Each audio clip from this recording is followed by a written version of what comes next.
The badge feels heavier some days than others.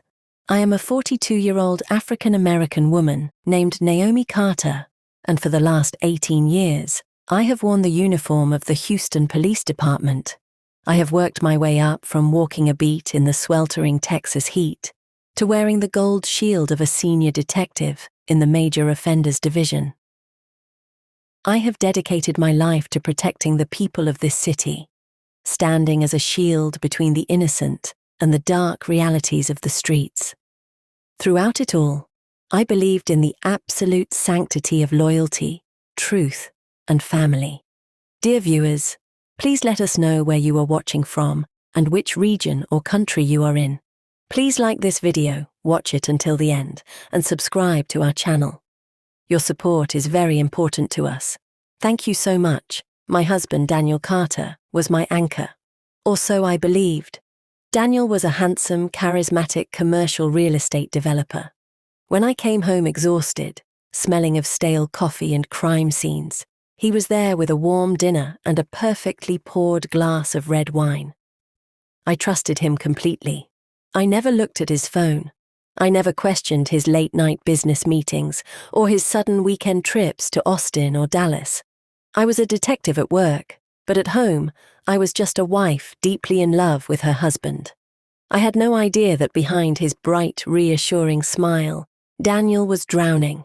Failed commercial investments, a secret gambling addiction, and aggressive loans from dangerous men had pushed him to the edge of ruin. It was a Tuesday night in late October when the illusion shattered. Daniel had kissed my forehead before I left for a late shift, his hands lingering on my shoulders. "Be careful out there tonight, beautiful," he had whispered, his eyes filled with what I thought was absolute devotion. "Always," I replied, smiling as I grabbed my keys. I was driving my personal vehicle, a dark grey Chevrolet Tahoe, down a desolate stretch of Highway 288, heading toward the precinct. The rain was falling in thick, blinding sheets, turning the asphalt into a slick mirror. The radio was playing softly in the background when the first sign of trouble hit. I pressed my foot against the brake pedal to slow down for an upcoming curve, but the pedal sank straight to the floorboard with zero resistance. My heart hammered against my ribs. I pumped the brakes frantically. Nothing. I tried to downshift, my hands gripping the leather steering wheel as the Tahoe accelerated down the sloping, rain-slicked highway. The speedometer climbed past 70. The sharp curve at Southmore Boulevard was approaching rapidly. I yanked the emergency brake, but the lever snapped with a sickening metallic crunch, completely severed from its cable. Panic, cold and sharp, flooded my veins. This was not a mechanical failure. Someone had disabled my brakes. Someone had snapped the emergency line. I wrenched the steering wheel to the right, aiming for the muddy embankment to avoid launching off the overpass. The tires lost traction, spinning wildly on the wet pavement. The heavy SUV vaulted over the concrete barrier, airborne for a terrifying, breathless second before smashing into the deep, muddy ravine below. The impact was deafening. Glass shattered, metal groaned, and the world spun into a chaotic blur of crushing blackness. I woke up to the overpowering stench of raw gasoline and the taste of my own blood. My vision was blurred, double images swimming in the darkness. The Tahoe was resting upside down, the roof caved in mere inches from my head. Searing pain radiated from my ribs and my left shoulder, which felt entirely dislocated.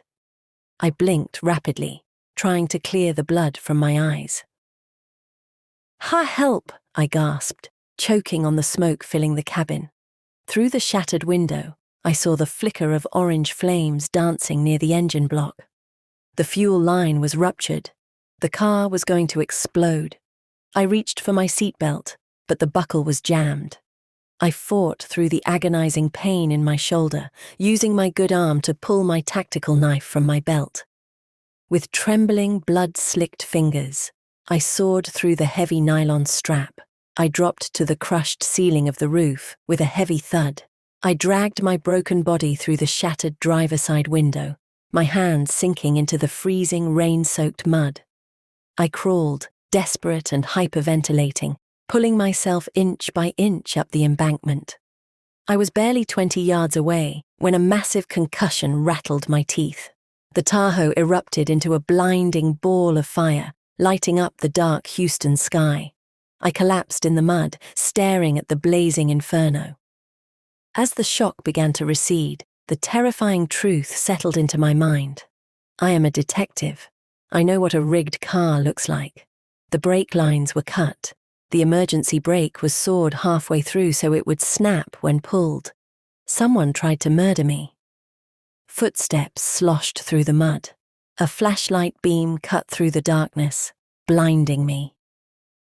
"HPD! Is anyone out there?" a deep voice shouted. "Marcus," I groaned, recognizing the voice of my former patrol partner, Sergeant Marcus Thorne. Marcus dropped to his knees beside me, his eyes wide with horror as he took in my battered face. "Naomi? Good God, Naomi, hold on, I'm calling for an ambulance," he said, reaching for his radio. "No, wait," I coughed, gripping his wrist with surprising strength.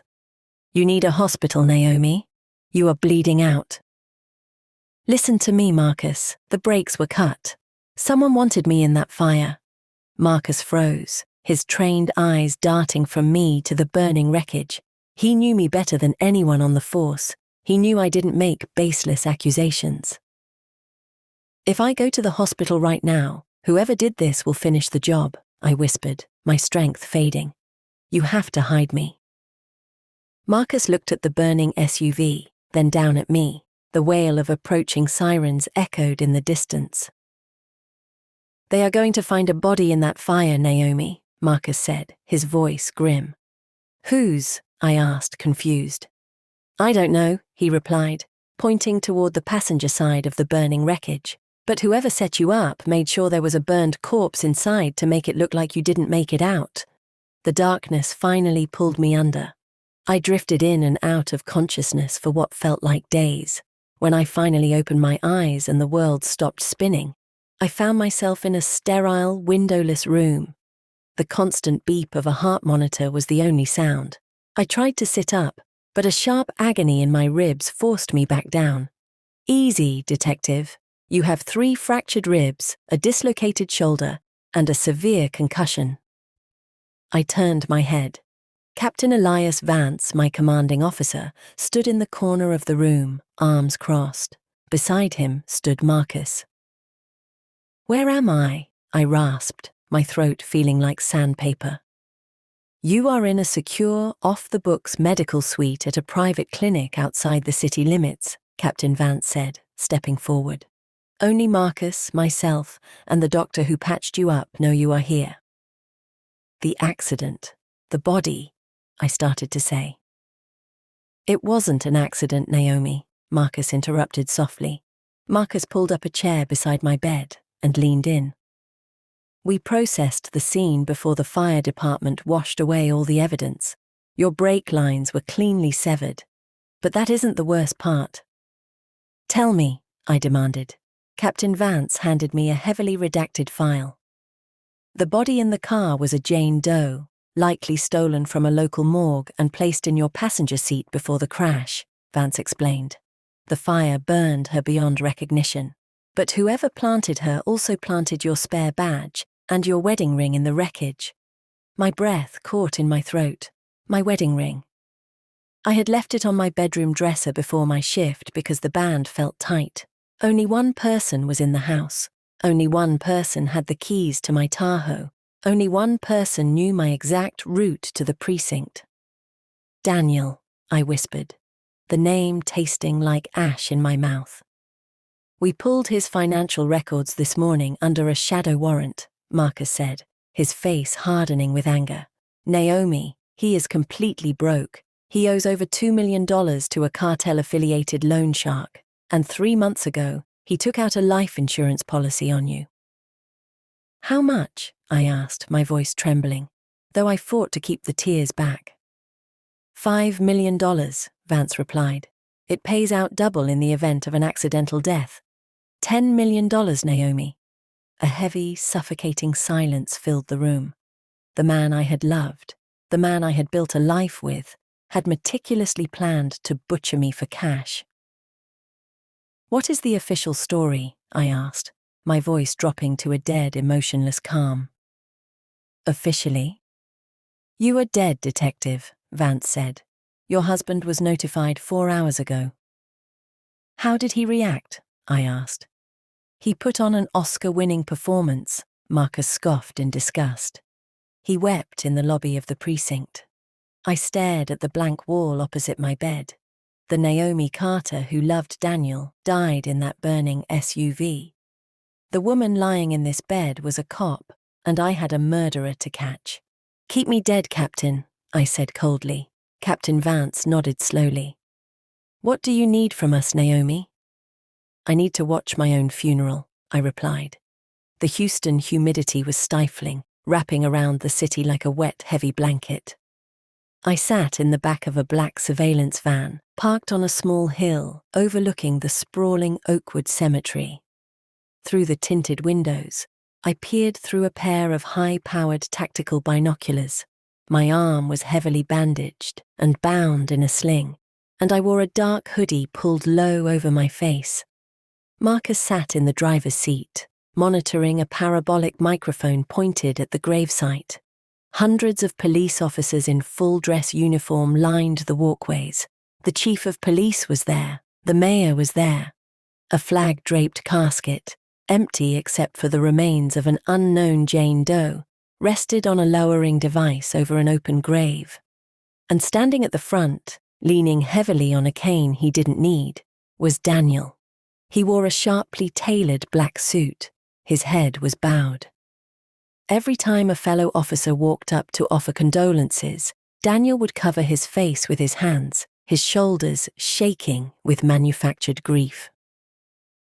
"He is good, I will give him that," Marcus muttered, disgust lacing his tone. "Keep the mic on him," I said, my voice steady despite the hurricane of betrayal raging in my chest. I watched as Daniel delivered a tearful eulogy.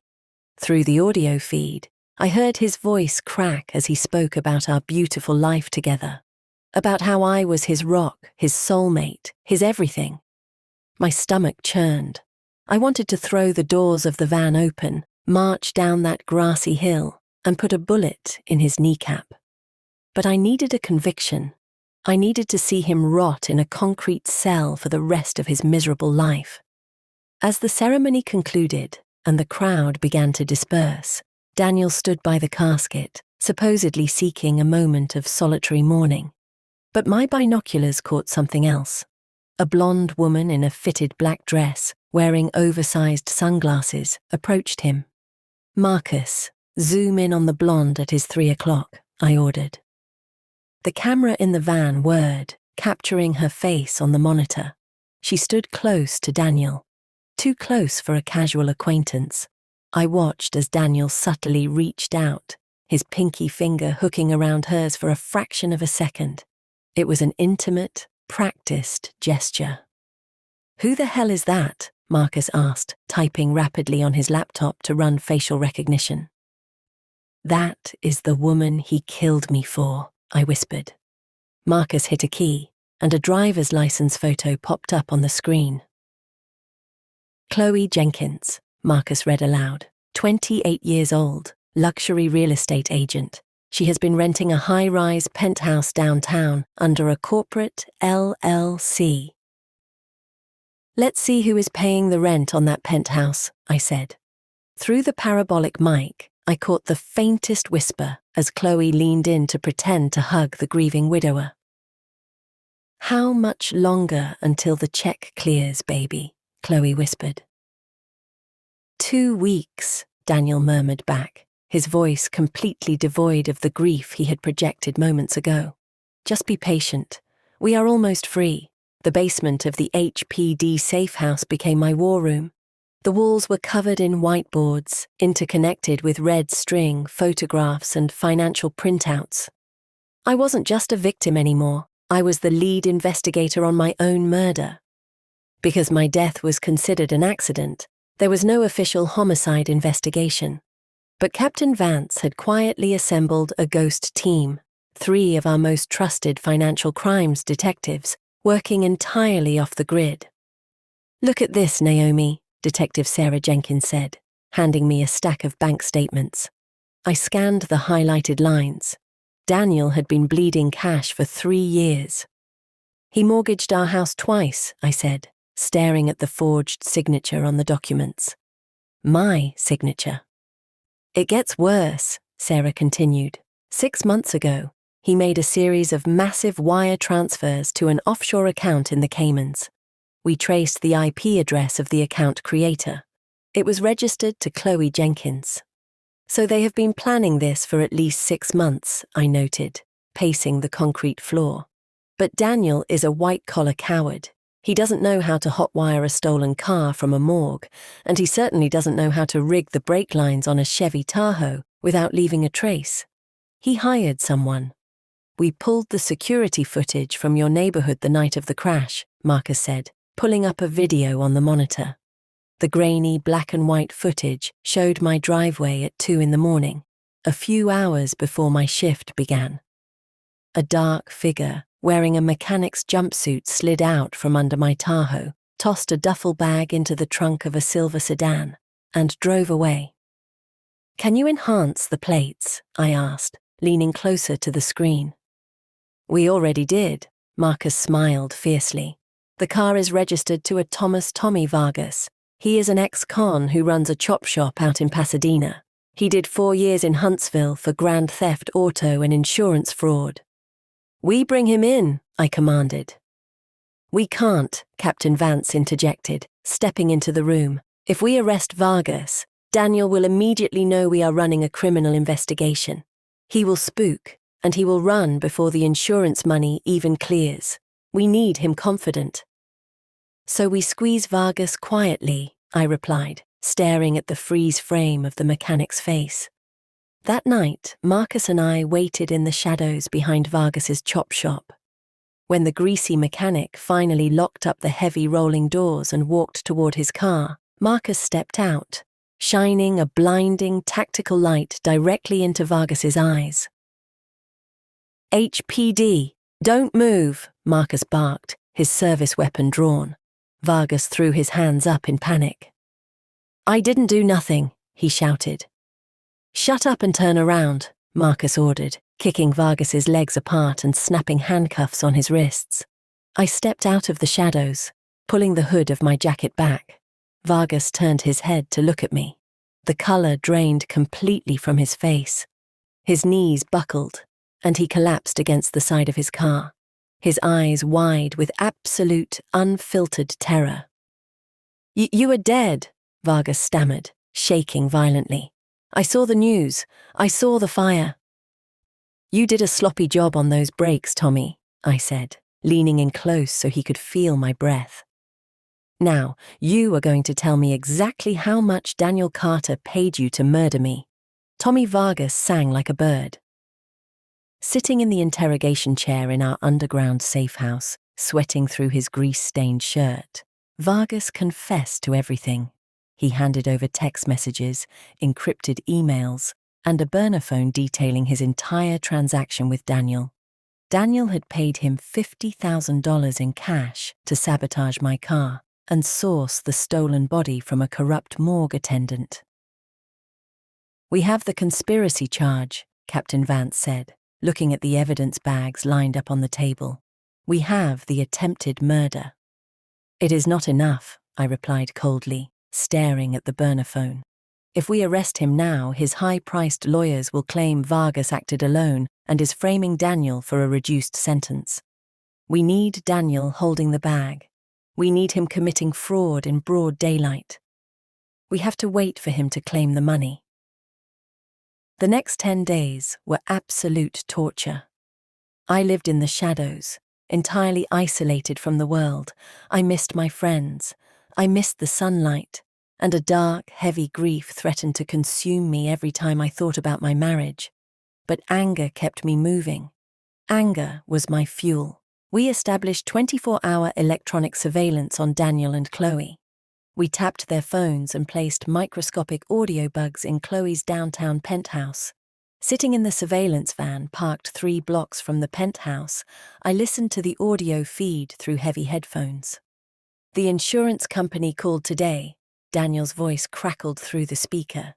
His tone was light, celebratory. "The investigator ruled it an accidental death. No foul play suspected." "Oh my God, baby," Chloe squealed. "Does that mean what I think it means?" "The 10 million hits the Cayman account by tomorrow afternoon," Daniel laughed. "I am selling the house to a cash buyer on Friday. We are done here, Chloe. We won." I gripped the edge of the console, my knuckles turning white. "Book the tickets," Daniel continued. "First class to Belize?" Chloe asked. "Non-extradition. Beautiful. We fly out Saturday night from IAH." Marcus looked at me from the driver's seat, his jaw clenched. "He is going to run, Naomi. If that money hits the offshore account, we might never get it back. We have to move." "Let him get the money," I said, my voice eerily calm. "Are you crazy?" Marcus asked. "Wire fraud, insurance fraud, flight to avoid prosecution," I listed, checking off the charges on my fingers. "He thinks he won. I want him to taste victory. I want him to hold his boarding pass, thinking he has outsmarted the entire world. And then I am going to take it all away from him." The radio buzzed. It was Detective Jenkins at the precinct. "Naomi," Jenkins said over the encrypted channel, "the insurance payout just cleared. $10 million was wired to Daniel Carter's account, and we just flagged his passport.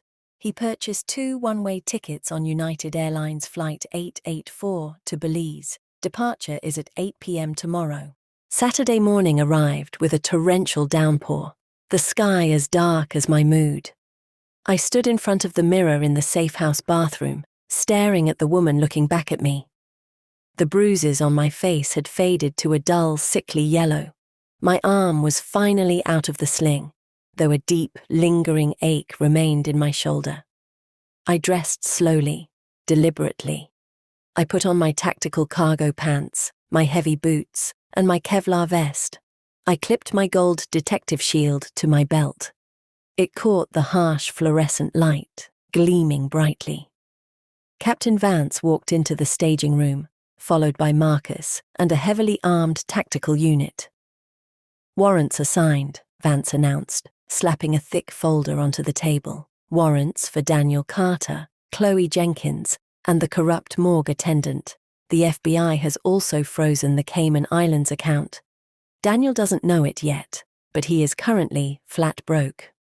"What is the operational plan?" Marcus asked, loading a fresh magazine into his sidearm. "Daniel and Chloe are scheduled to arrive at George Bush Intercontinental Airport around 6 o'clock, I said, stepping up to the whiteboard, displaying the terminal map. "They will check in at Terminal E. We let them pass through TSA security. We let them walk all the way to their departure gate."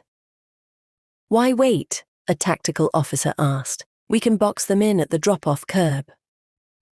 "Because I want him on federal camera passing the security checkpoint with his forged documents and his one-way ticket," I replied, my eyes scanning the room. "Once he is at the gate, he has legally demonstrated an intent to flee the country. That locks in the federal flight charges." Captain Vance nodded approvingly. "You have operational command, Naomi. We move on your signal." We loaded into unmarked SUVs and drove through the Houston traffic, the rain hammering against the windshield. The entire ride, my mind replayed the last 15 years of my life. The anniversaries, the birthdays, the soft kisses goodnight. All of it was a lie, constructed by a sociopath waiting for the right moment to cash in his chips. By 5:30, our teams were in position. Plainclothes officers were scattered throughout Terminal E. TSA and airport security had been fully briefed. The cameras were rolling. I stood in a secure back office overlooking the security checkpoints, staring at the live feed from a dozen surveillance cameras. "Target package is approaching the sliding doors," Marcus whispered through the earpiece. I watched the monitor. Daniel walked through the doors, pushing a luxury luggage cart. He wore a crisp beige linen suit, looking like a man without a single care in the world. Chloe walked beside him, clutching a designer handbag, laughing at something he said. "They look so happy," I muttered into my radio. "Let's see how long that lasts."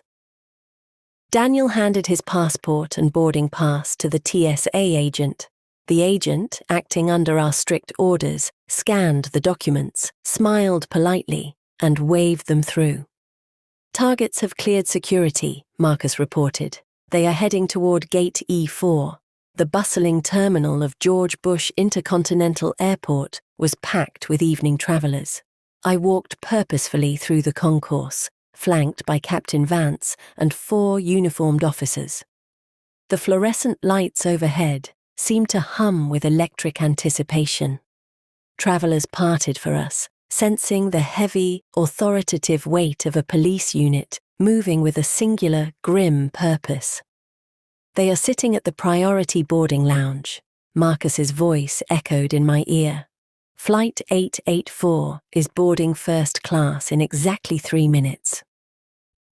"Hold your positions," I replied, pressing 2 fingers to my earpiece. "Nobody moves until I am in the room." I approached Gate E4, stopping just behind a large pillar near the ticketing counter. I peeked around the concrete column. There he was. Daniel was sitting by the expansive glass windows overlooking the tarmac, sipping a glass of champagne from the luxury lounge bar. Chloe was resting her head on his shoulder, scrolling through her phone. He looked perfectly at peace.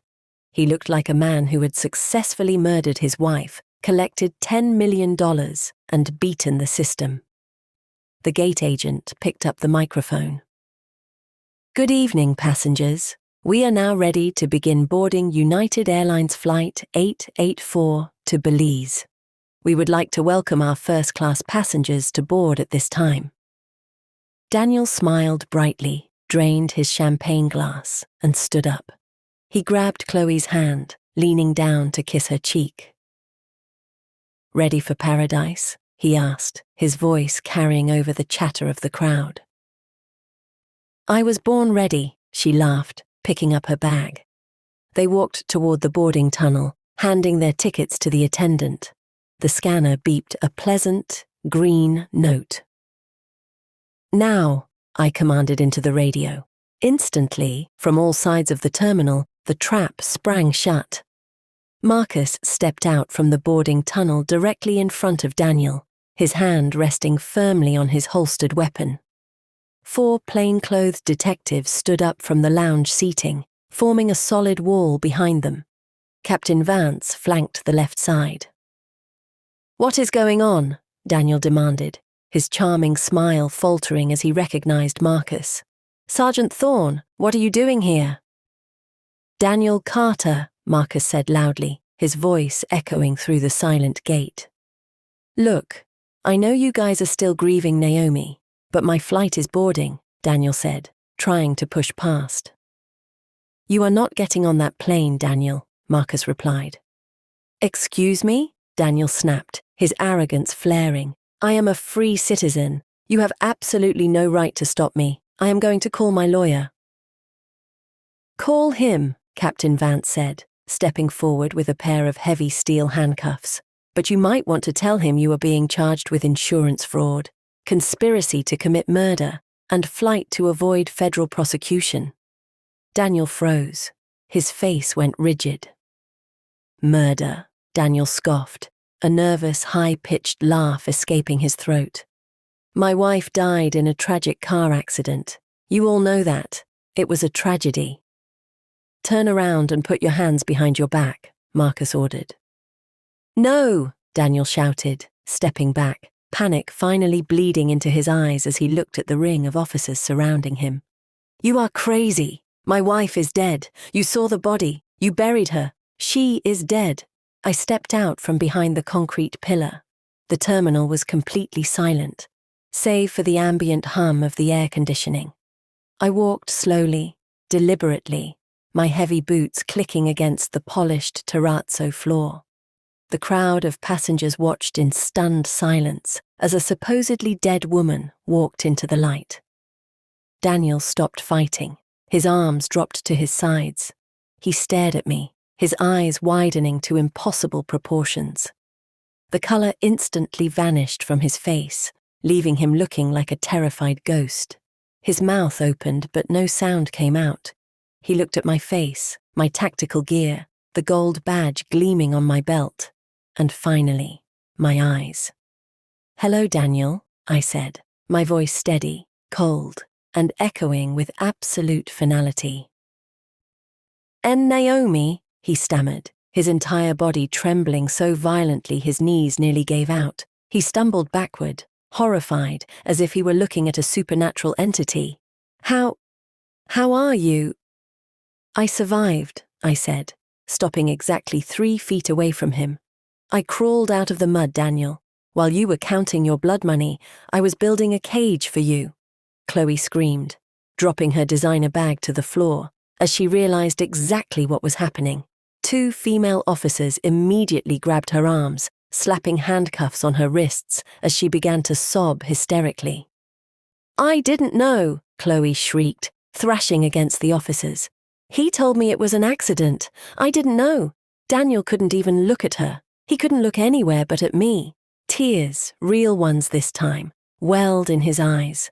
A pathetic display of a broken coward realizing his life was over. "Naomi, please," he whimpered, falling to his knees right there in the middle of the terminal. "Please, baby, I can explain. I was desperate. The cartel, they were going to kill me." I looked down at the man I had loved for 15 years. I felt no pity. I felt no sorrow. I just felt a profound, cleansing emptiness. "You are going to prison for the rest of your natural life, Daniel," I said quietly. "And every single night, when they lock your cell, I want you to remember that your perfect crime failed because you underestimated your own wife." I looked up at Marcus. "Cuff him." Marcus roughly grabbed Daniel by the collar, hauling him to his feet.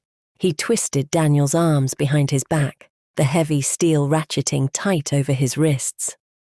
"Daniel Carter," Marcus recited, reading him his rights as he marched him toward the terminal exit. "You have the right to remain silent. I highly suggest you use it."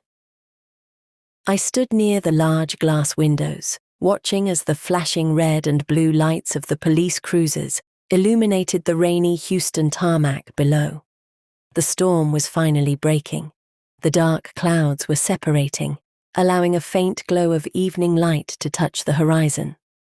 Captain Vance walked up beside me, placing a heavy, comforting hand on my shoulder. "It is over, Naomi," Vance said softly. "You got him." "No, Captain," I replied, turning away from the window to face the long walk back toward the precinct, toward my new life. "It is just beginning.